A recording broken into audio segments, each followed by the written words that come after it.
Dear Rome, not sure what's weirder. The fact that Hugh Freeze had his entire hospital room moved to the stadium so that he could coach, or that Hugh Freeze had his 3 favorite local horror houses also moved into the stadium for his convenience while he's laid up. Matt in Vancouver. Wore Rick in Buffalo, one day discovering ear hair trimmers. Look at Matty on email. Tough act to follow, but somebody's got to do it. And I know this guy's not the guy. Hey, Jim, let's all take it easy on Hugh Freeze. We don't see anything wrong with doing things horizontally.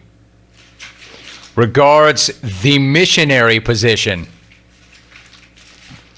Mike in Buffalo, helping them and high-fiving them.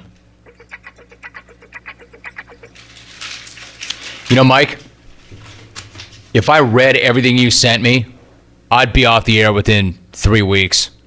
Or 3 hours, probably. You're not making anything better, bro. You're making my show worse. You're making this country worse. You're making all of life worse. And back away from the keyboard. Just stop. All right, so somehow I managed to get this far into this program and a conversation about week 1 of college football without laying out my entire thought on Danny Hugh Freeze Jr. Now, that's not because I didn't catch his act on Saturday night. It's because I needed some space to lay it out. Hey-o! Because as always, whenever you're talking about Hugh Freeze, there is a lot to talk about. And if there's a way that Hugh Freeze can embarrass himself, he is going to find that way. After all, this is a guy who lost his gig at Ole Miss for calling sex workers on a cell phone. No, wait, that's really not fair. Let me rephrase that. He was calling sex workers on his school-issued cell phone. And then when he got busted, he had the audacity to tell Yahoo he accidentally misdialed the number. Quote, I've got no idea, to be honest. I was in an 813 area code, and that was a 313 number. I think that might have been a misdial. I don't think there was even a conversation. There's nothing to it. End quote. As always, when in doubt, just go with the old accidentally dialed a sex worker excuse. You know, when hasn't that worked? It happens. It happens to us all. Happens to us all. And then, when he couldn't get a new gig, he then had the audacity to show up at the Little Rock Touchdown Club last season and say that part of the reason nobody wanted to talk to him was the climate. I think the climate in America the last year probably affects a lot of administrators' decision making. You mean that climate where schools don't want to get anywhere near some dope who used a company phone to call sex workers? Accidentally misdialed a sex number a time or 10 and lied about it? You mean that climate? If that's the climate you're talking about, Hugh, you nailed it. Because that wasn't some one-off or a misdial or a butt dial or a butt FaceTime or any other lie that you can conjure up to cover up that butt dial. Because according to the Wall Street Journal, quote, the university's investigation uncovered calls of a similar nature over the course of several years, often matching up with travel logs showing the coach's use of the school plane. The school said it examined his travel logs from peak recruiting times, often November, December, and January, when Freeze would travel out of state using the school plane and other public resources, end quote. You know, but if blaming it on the climate or global warming or anything other than you trying to get with sex workers works for you, then you just do you, Hugh. My only question is, what kind of a school would hire Hugh Freeze after all that? I mean, does such a school even exist? Not only does such a school exist, this is actually too good to be true, because that school is Liberty University. That's right, Liberty. The same Liberty that has an athletic director who happens to be Ian McCaw, the same guy who resigned in disgrace from Baylor after presiding over a sexual assault cover-up in the football program. So, if you're questioning how a faith-based university could hire Ian McCaw and Hugh Freeze, trust me, you are not the only one. Honestly, if I never had to talk about Hugh Freeze and Ian McCaw ever again, that'd be a really good thing, a great thing. Except Hugh simply will not allow it. Because for his first game at Liberty, Hugh Freeze coached from a hospital bed in the stadium. If that sounds weird, it was. And if that sounds embarrassing and stupid, that's Hugh Freeze. A couple of weeks back, this guy had surgery on his back for herniated disc and treatment for a staph infection. The initial plan was he would not coach that game because, it'd be pretty idiotic and embarrassing to have the face of the program calling the game from a hospital bed. But when the face of the program is Hugh Freeze, how much more embarrassing can it get, really? Well, a lot. According to ESPN, they got Freeze and his hospital bed into the stadium. Then they shoved him into a booth in the press box, and they cut a hole in the wall so he could see his coaches in the room next door. That gave the world images of Hugh Freeze in a hospital bed in the booth that became instant memes. Freeze said afterwards, quote, "Obviously, we could talk, and I was looking dead at them through the hole, but it wasn't the same. I was wearing my normal headset where I could flip back and forth between the offense and the defense, but not being able to talk to the officials and look my quarterbacks in the eye, it was just really, really different and really, really odd," end quote. Odd? Well, you think? Which part? Who was the idiot in a public setting who suggested they have the head coach from his hospital bed in the stadium?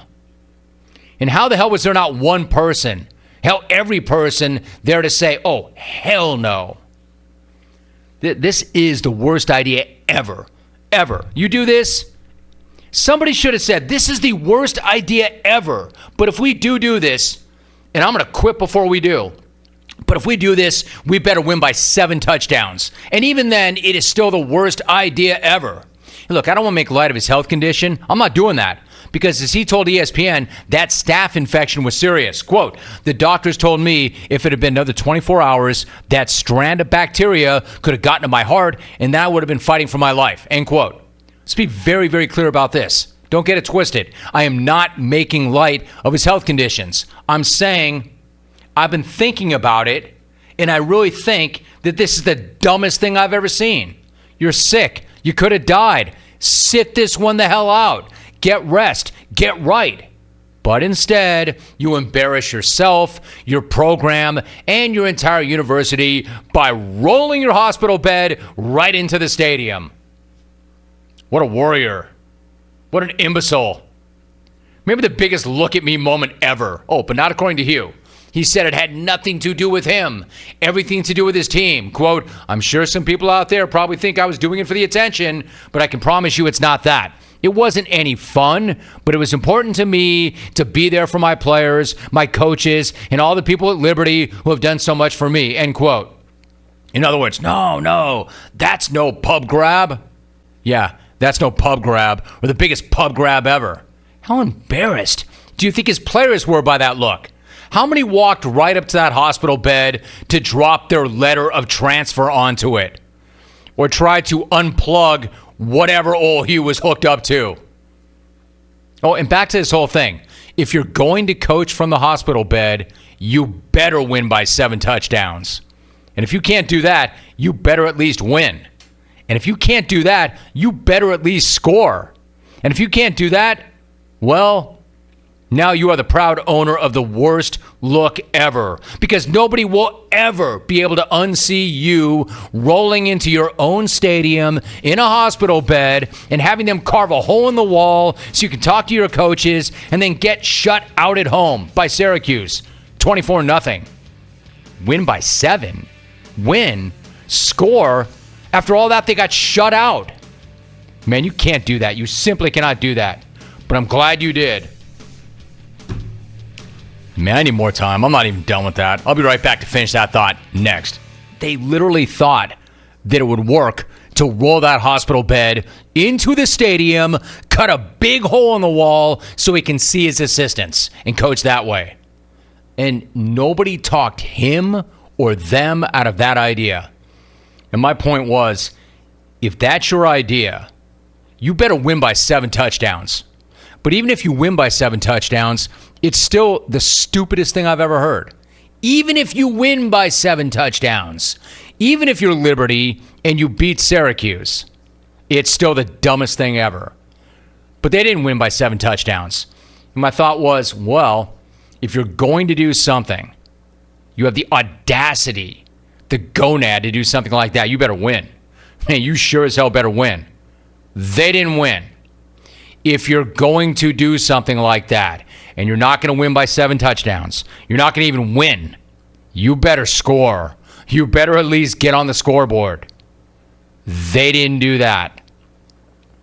So not only did they do all of that, cut a hole in the wall, roll the bed through, they got shut out at home, which is pretty much the worst look ever because, as I mentioned, nobody anywhere will ever be able to unsee you rolling into your own stadium, prone in a hospital bed, having them carve a hole in the wall so you can talk to your coaches, and then you get shut out at home 24-0 by Syracuse.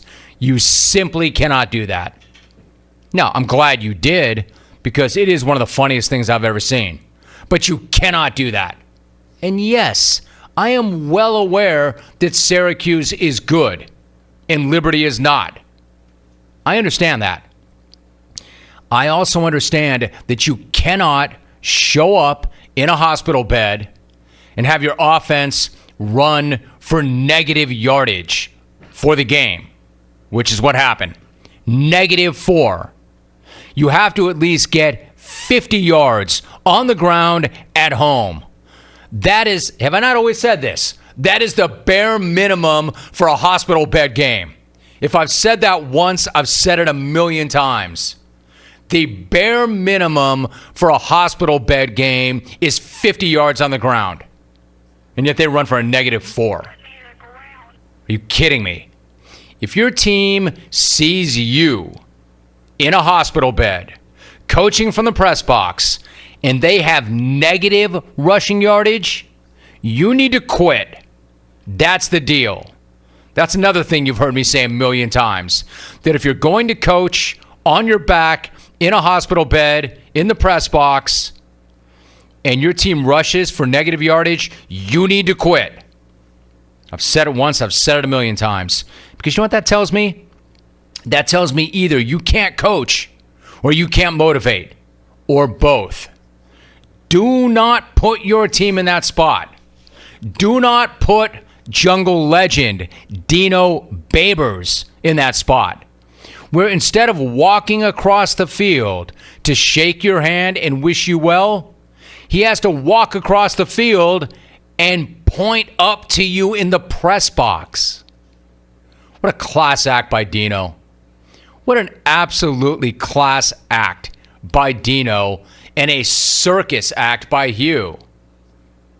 Hugh, same as he ever was, only 1,000 times more embarrassing. I literally can't believe that happened. Even with that guy.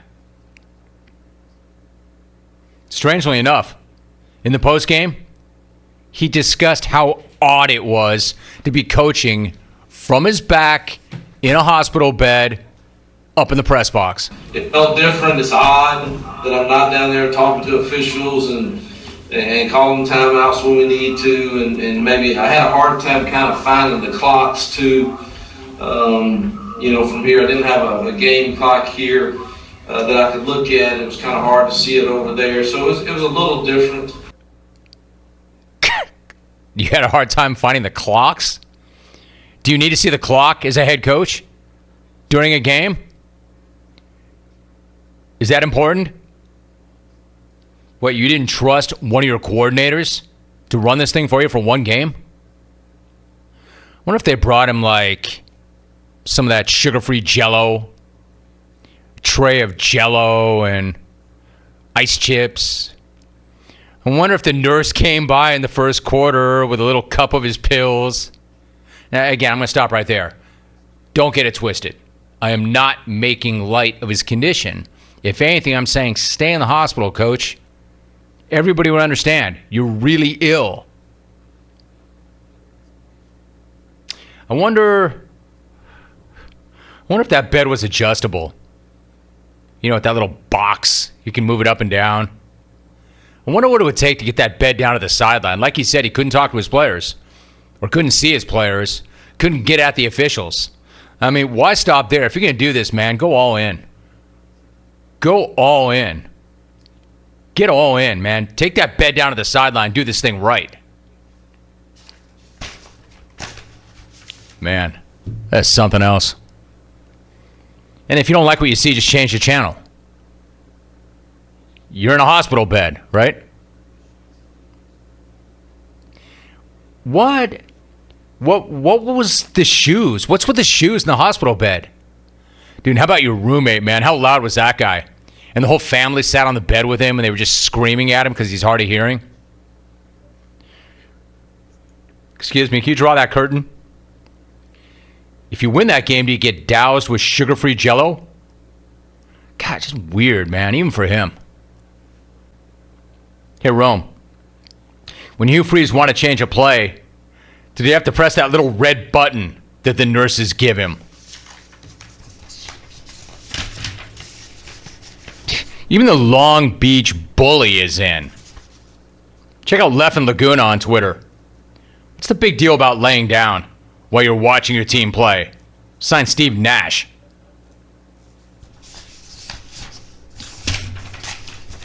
Dear Jim, I accidentally misdialed for a sex worker. Signed Eugene Robinson. RG in Peoria. All right then. An amazing weekend of college football. I mean, literally, how do you top that? How do you top that? Georgia State, shocking Tennessee, although maybe we shouldn't have been shocked. Jalen Hurts showing up at Oklahoma, over 500 total offensive yards. And a coach coaching his team from a hospital bed at the stadium. Absolutely incredible.